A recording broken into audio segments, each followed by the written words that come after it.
ನಮಸ್ತೆ ವೀಕ್ಷಕರೇ, Kumar news one Kannada ಚಾನಲ್ಗೆ ಮತ್ತೆ ನಿಮ್ಮೆಲ್ಲರಿಗೂ ಸ್ವಾಗತ. ಚನ್ನಪಟ್ಟಣ ಬೈ ಎಲೆಕ್ಷನ್ ಅಖಾಡದಲ್ಲಿ ಮತ್ತೊಂದು ಕ್ಷಿಪ್ರ ಬೆಳವಣಿಗೆಯನ್ನು ನಡೆದಿದೆ ಅಂತೆಲ್ಲ ಹೇಳಲಾಗ್ತದೆ. DKC ಸ್ಪರ್ಧೆ ಮಾಡಲ್ಲ ಅಂತಂದು ಈಗೊಂದು ಸುದ್ದಿಯೊಂದು ಹರಿದಾಡ್ತಿದೆ. ಹಾಗಾದರೆ ಮತ್ತಾರು ಸ್ಪರ್ಧೆ ಮಾಡ್ತಾರೆ ಚನ್ನಪಟ್ಟಣ ಕ್ಷೇತ್ರದಿಂದ, ಕಾಂಗ್ರೆಸ್ ಅಭ್ಯರ್ಥಿ ಆಗ್ತಾರೆ ಅಂತ ನೋಡ್ಕೊಂಬರೋಣ ವೀಕ್ಷಕರೇ.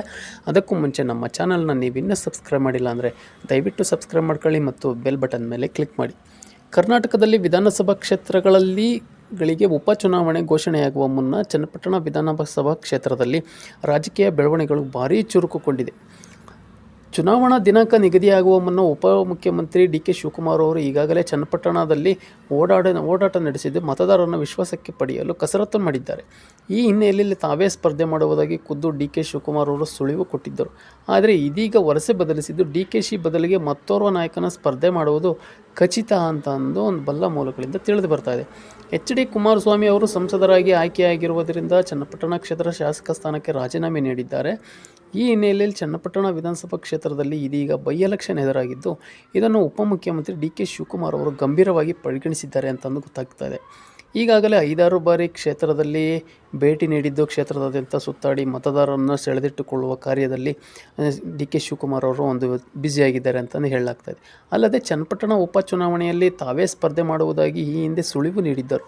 ಆದರೆ ಇದೀಗ ಅವರು ವರಸೆ ಬದಲಿಸಿದ್ದು ಬೇರೆಯವರು ಸ್ಪರ್ಧೆ ಮಾಡುವ ಬಗ್ಗೆ ಪರೋಕ್ಷವಾಗಿ ಹೇಳಿಕೆಯನ್ನು ಕೊಟ್ಟಿದ್ದಾರೆ. ಚನ್ನಪಟ್ಟಣ ಭೈರಪಟ್ಟಣ ಮಾತನಾಡಿರುವ DK ಶಿವಕುಮಾರ್ ಅವರು, ಯಾರೇ ಅಭ್ಯರ್ಥಿ ಆದರೂ ನನ್ನ ಮುಖವನ್ನು ನೋಡಿ ಮತವನ್ನು ಕೊಡಿ ಅಂತಂದು ಹೇಳೋದ್ರ ಮೂಲಕ ಕಾಂಗ್ರೆಸ್ನಿಂದ ಯಾರೇ ಅಭ್ಯರ್ಥಿ ಆದರೂ ಮತ ಹಾಕಿ ಎಂದು ಸ್ಫೋಟಕ ಮಾತುಗಳನ್ನಾಡಿದ್ದಾರೆ.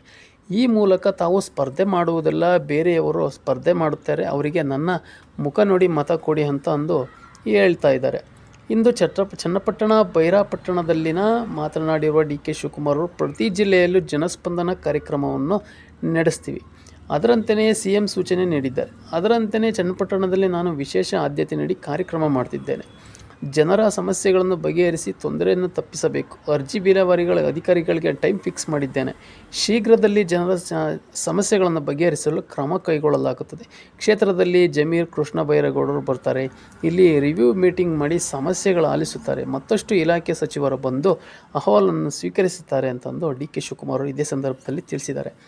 ಇನ್ನು ಇದೇ ವೇಳೆ ಚನ್ನಪಟ್ಟಣ ಅಭ್ಯರ್ಥಿ ಯಾರು ಎಂಬ ಪ್ರಶ್ನೆ ಕೇಳಿದ ಪ್ರಶ್ನೆಗೆ DK ಶಿವಕುಮಾರ್ ಅವರು, ಖಂಡಿತ ಅವರು ಯಾರೇ ಅಭ್ಯರ್ಥಿ ಆದರೂ ನನ್ನನ್ನು ನೋಡಿ ವೋಟ್ ಹಾಕಿ, ಅಭ್ಯರ್ಥಿ ನಾನೇ ಆದರೂ ನಾಮಿನಿ ಇರ್ತಾರೆ, ನನಗೆ ವೋಟ್ ಹಾಕಿ ಎಂದು ಜನರಲ್ಲಿ ಕೇಳುತ್ತೇನೆ. ಯಾರೇ ಅಭ್ಯರ್ಥಿ ಆದರೂ ನನ್ನ ಮುಖ ನೋಡಿ ವೋಟ್ ಹಾಕಿ ಎಂದೊಂದು ಅಂಗಲಾಚ್ತೇನೆ ಅಂತಂದು ಸಹ DK ಶಿವಕುಮಾರ್ ಅವರು ಈ ಸಂದರ್ಭದಲ್ಲಿ ತಿಳಿಸಿದ್ದಾರೆ. ಬೆಂಗಳೂರು ಗ್ರಾಮಾಂತರ ಕ್ಷೇತ್ರದಿಂದ ಸ್ಪರ್ಧಿಸಿ ಸೋಲು ಕಂಡಿರುವ DK ಶಿವಕುಮಾರ್ ಅವರು ಸಹೋದರ DK ಸುರೇಶ್ ಚನ್ನಪಟ್ಟಣ ವಿಧಾನಸಭಾ ಕ್ಷೇತ್ರಕ್ಕೆ ಚುನಾವಣೆಯಲ್ಲಿ ಸ್ಪರ್ಧೆ ಮಾಡುತ್ತಾರೆ ಎನ್ನುವ ಮಾತುಗಳು ಚರ್ಚೆಯು ಸಹ ನಡೆದಿತ್ತು. ಆದರೆ DK ಶಿವಕುಮಾರ್ ಅವರು ತಾವೇ ಸ್ಪರ್ಧೆ ಮಾಡುವುದಾಗಿ ಹೇಳಿಕೆ ಅದನ್ನು ಡೈವರ್ಟ್ ಮಾಡಿದ್ದರು.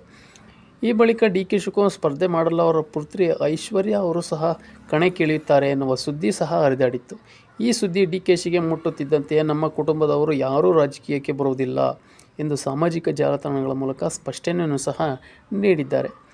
ಇದೀಗ ಕಾಂಗ್ರೆಸ್ನಿಂದ ಯಾರೇ ಸ್ಪರ್ಧೆ ಮಾಡಲಿ ನನ್ನ ಮುಖ ನೋಡಿ ವೋಟ್ ಹಾಕಿ ಎಂದು ಇದರೊಂದಿಗೆ DK ಶಿವಕುಮಾರ್ ಚನ್ನಪಟ್ಟಣ ಬೈ ಎಲೆಕ್ಷನ್ಗೆ ಸ್ಪರ್ಧೆ ಮಾಡಲು ಸ್ಪಷ್ಟವಾಗಿ ಉತ್ತರಿಸಿದ್ದಾರೆ. ಹಾಗಾದರೆ ಚನ್ನಪಟ್ಟಣದಲ್ಲಿ ಕಾಂಗ್ರೆಸ್ನಿಂದ ಯಾರು ಸ್ಪರ್ಧೆ ಮಾಡುತ್ತಾರೆ ಎನ್ನುವುದು ಕುತೂಹಲಕರವಾಗಿದ್ದು, ಮಾಜಿ ಸಂಸದ DK ಸುರೇಶ್ ಅವರೇ ಸ್ಪರ್ಧೆ ಮಾಡುವ ಎಲ್ಲ ಸಾಧ್ಯತೆಗಳಿವೆ ಅಂತ ಹೇಳಲಾಗ್ತಾ ಇದೆ.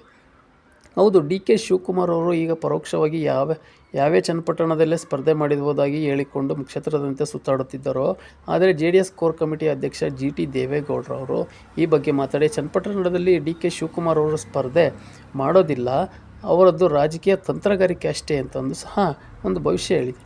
ಅಲ್ಲದೆ DK ಶಿವಕುಮಾರ್ ಅವರು ತಮ್ಮ ಕುಟುಂಬದವರನ್ನು ನಿಲ್ಲಿಸುತ್ತಾರೆ ಅಂತಲೂ ಸಹ ಹೇಳಿದ್ದರು. ಹೀಗಾಗಿ ಚನ್ನಪಟ್ಟಣದಲ್ಲಿ ಬೈ ಎಲೆಕ್ಷನ್ಗೆ ಕಾಂಗ್ರೆಸ್ನಿಂದ DK ಸುರೇಶ್ ಅವರು ಸ್ಪರ್ಧೆ ಮಾಡುವುದಕ್ಕೆ ಬಹುತೇಕ ಖಚಿತವಾಗಿದ್ದು, DK ಶಿವಕುಮಾರ್ ಸಹೋದರನಿಗಾಗಿ ಈಗಿನಿಂದಲೇ ಕ್ಷೇತ್ರದಲ್ಲಿ ಸುತ್ತಾಟವನ್ನು ನಡೆಸಿದ್ದಾರೆ ಅಂತಲೂ ಸಹ ಹೇಳಲಾಗ್ತಾ ಇದೆ. ನೋಡೋಣ ವೀಕ್ಷಕರೇ, ಕಾಂಗ್ರೆಸ್ ಇದು ಒಕ್ಕಲಿಗರಿಗೆ ಒಂದು ಪ್ರಶ್ನಾತೀತ ಒಂದು ಚುನಾವಣೆ ಆಗಿದೆ. ಇಲ್ಲಿ HD ಕುಮಾರಸ್ವಾಮಿ ಮತ್ತು DK ಶಿವಕುಮಾರ್ ಅವರ ಒಂದು ಪ್ರತಿಷ್ಠೆಯ ಪ್ರಶ್ನೆ ಕೂಡ, NDA ಅಭ್ಯರ್ಥಿ ಯಾರಾಗ್ತಾರೆ, ಕಾಂಗ್ರೆಸ್ಸಿಂದ ಅಭ್ಯರ್ಥಿ ಯಾರಾಗ್ತಾರೆ ಅನ್ನೋದು ಸಹ ಈ ಎರಡೂ ಪಕ್ಷಗಳು ಸಹ ಒಂದು ನಿಗೂಢತೆಯನ್ನು ಕಾಯ್ಕೊಂಡು ಬಂದು ಒಂದು ಕ್ಯೂರಿಯಾಸಿಟಿಯನ್ನು ಹೆಚ್ಚಿಸಿದರೆ. ನಿಮ್ಮ ಅನಿಸಿಕೆ ಅಭಿಪ್ರಾಯಗಳನ್ನು ಕಮೆಂಟ್ ಮೂಲಕ ತಿಳಿಸಿ. ಯಾರು ಅಭ್ಯರ್ಥಿ ಆಗಬೇಕು ಅನ್ನೋದನ್ನು ತಿಳಿಸಿ ವೀಕ್ಷಕರೇ. ಮತ್ತೆ ಮುಂದಿನ ವಿಡಿಯೋದಲ್ಲಿ ಸಿಗೋಣ. ನಮಸ್ಕಾರ.